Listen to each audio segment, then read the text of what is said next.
Dr. Michael Usi omwe rundi wachiwiri wa mtsogoleri wa dziko la Malawi pajaso iwo ali ndi chipani chawo chimene chimadziwika kuti hoja zake alibe mlandu.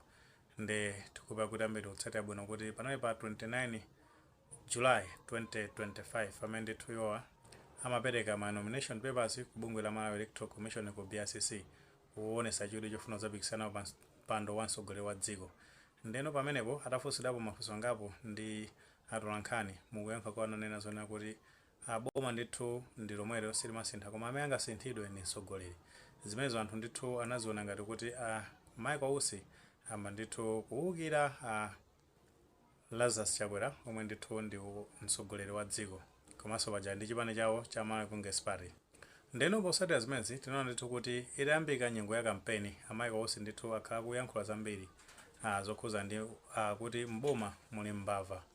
zimene zikusolola misonkho ya Malawi kumapangisa zoti ya Malawi akhale ndithu pa umphawi wochuluka. Tatene tune ndithu ka video kamodzi kamene anayankhula Michael Usi kamene amafotokoza zonena kuti mboma ndithu muli mbava ndipo ngati akufuna umboni iwo ndithu ndokonzeka kupereka umboni umenewo. Mbomamo ngati kuchitika zopotoka shuga akakwera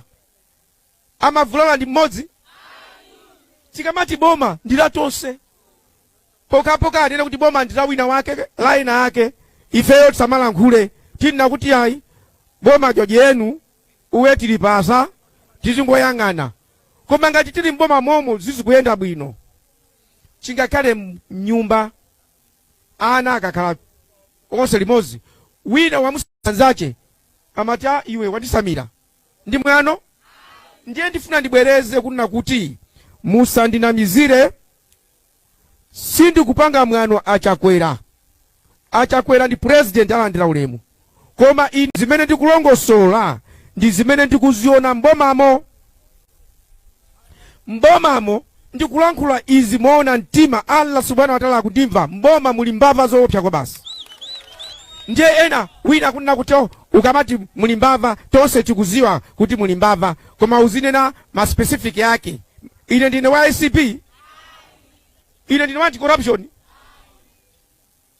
Pamene tikunena kuti mboma muli mbava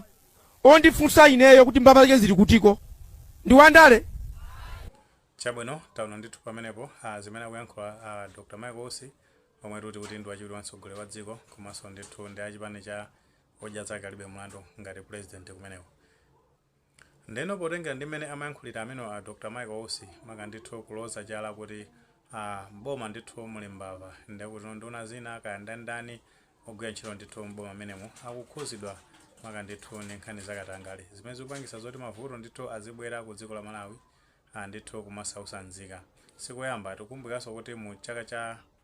2024 pana ndithu pa 11 September panepo iwo asona zayankhulapo kunazona kuti mboma ndithu muli mbava muli ndithu anthu amene akuchita zakatangale zomwe zikusokoneza ndithu nzika za dziko la Malawi maka ndithu kubwesa mavuto ku nzika za Malawi. Neno posatira zimezi zinaonesa zonena kuti ku chipani cha Malawi Congress Party zinavuta ndithu kuti angokhala chete maka osayankhula ndithu kubwezera zimene ndithu akuyankhula amene wa Dr. Michael Usi chifukwa ena ndithu kumene kamene zonoti afuna umboni iwo apereke umboni ngakhalenso Lazarus Chakwera amene anayankhulapo ndithu nkhani imeneyi. Ndeno posatira zimezi tinaona ndithu kuti panali pa 12 August 2025 tinaona ndithu kuti Jessica Bwira omwetu amayankhulira chipani chimene cha Malawi Congress Party anazayitanisa ndithu msonkhano watu wankhani pamene ndithu amazuzula amene Michael Usi kuti akuyena ndithu kukhala munthu oyamika maka ndithu kuti mtsogoleri wa dziko imwenso kuti ndi mtsogoleri wa chipani cha Malawi Congress Party anawatenga amenewa kuwapasa ndithu udindo wa wachiwiri wa mtsogoleri wa dziko ndi akuyena ndithu kumayamika ndi zimene akumayima pachulo kumaloza chala utsogoleri umenewo kuti ndithu muli anthu akuba ndi kusayamika chabe komanso ndili anapitiriza kuchenjeza ndithu amenewa Michael Usi kuti ngati apitirize nawonso ndithu ayamba kupanga za amene Michael Usi. Tatiyeni tuneni zimene ndithu anayankhula Jessica Bwira makatu pa nkhani yokhuza ndi Dr. Michael Usi kumapeto kwake tipitirize ndithu ndi uthenga wathu. Osati kuti muyambe ndewu ndi Malawi Congress Party fukwa imene simuitha ife ndi chipani chokhazikika panopo titati tikufuna mufufuzidwe taona anthu akuvala za hoja zake alibe mlandu magalimoto akutuluka tikatenga salale imene mmalandira mungatiuze ndikufuna dziko lino mupite mukafufuze iwowa ndalama azipeza kuti sayamba yoti ife tili corrupt ndi akafuna ulendo uwu sukoma ifeyo dziko ilili taligwirira ntchito anthu asatitengere ngati kutitengera pantonso ngati nyama yotani ayi zimene zonse sitikulola. Chabwino taona ndithu pamenepo tamvaso mmene akuyankhulira amene wa Jessica Bwira iwo atu ndithu akupitiriza maka ndithu kuchenjeza a Michael Ousi kuti athana nawo maka ndithu powafufuza maka kuti ndalama zimene akupanga fund chipani chawo cha odyaza alibe mlandu kagula nsalu ndi zina zotero azitenga kuti. Ndeno kuchoka pamenepo taona ndithu kuti bungwe la ACB anapanga issue chikalata chimene ndithu amafuna a Michael Ousi kuti ndithu apite ku bwalo la milandu kumene akankhe maka ndithu akapereke umboni pa nkhani imene amanena kuti mboma muli ndithu anthu akuba amene akusokoneza chuma cha dziko la Malawi. Ndipo tenga ndi chikalata chimenecho anapereka ndithu maola 24 kuti a Michael Ousi akuyena ndithu kuti apiritse umboni umenewo. Ndeno posati zimenezo zikuoneka zonali kuti a Michael Ousi sanazilandire bwino chifukwa choti paja anthu ndithu ali mu nyengo ya kampeni iwo ndithu anapeza lawyer wawo amene timati Tamanda Chokoto amene watu anathamanga ndithu ku High Court ku Lilongwe kumene anakamangala maka ndithu kuti akuoneka zonoti amene ndiyoti akwaphera ufulu oti apange kampeni ponengera kuti nthawi ndithu yasala yochepa kuti anthu apite ku chisankho ndi zimene zoti apite ku courtiko azikatani zikhala ngati zasokoneza amene wa Michael Ousi ndi ku court kumeneko jaji wamkulu amene watu ndi Ledson Kapindu atamva mbali zonse ndi kuti anena zona kuti zimene apempha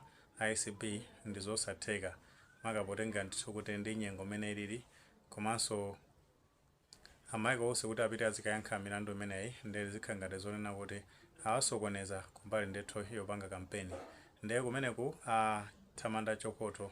anafotokozanso maka kunena zona kuti nkhani imeneyi ikuyena ndithu kuti ipite ku judicial review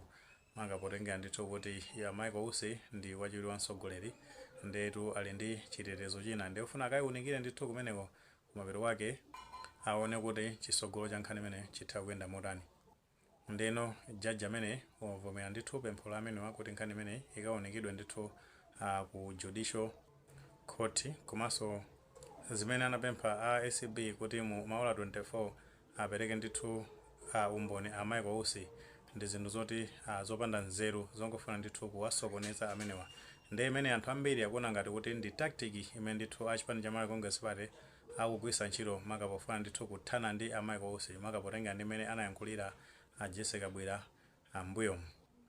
Ndi kuti mezateromu ndi kuti stay order kapena kuti pempho limene anapempha amene a Michael Ousi kozera ndithu malo yawo kuti nkhani imeneyi imisidwe kaye mpaka ndithu pakhale judicial review ndi kuti imeneyo yatheka ndithu a Michael Ousi apitirira ndithu kuthamanga kuchita kampeni kupitiriza ndithu kukhapa amene achipani cha Malawi Congress Party monga ndithu ambiri tikuziwa bwino mmene amachitira amene a Michael Ousi. Mwene maganizo pa nkhani imeneyi ngati maganizo amene alipo mutha kutifotokozera comment section iko koma popereka tikumbukenso ndithu kulemekeza maganizo anzathu. Tsokoyo panga like video imene komanso panga subscribe channel chimene cha Fox Malawi News 18 ndi chingoti nkhani zambiri zimachitika ndere zitha kutifikira mosavuta.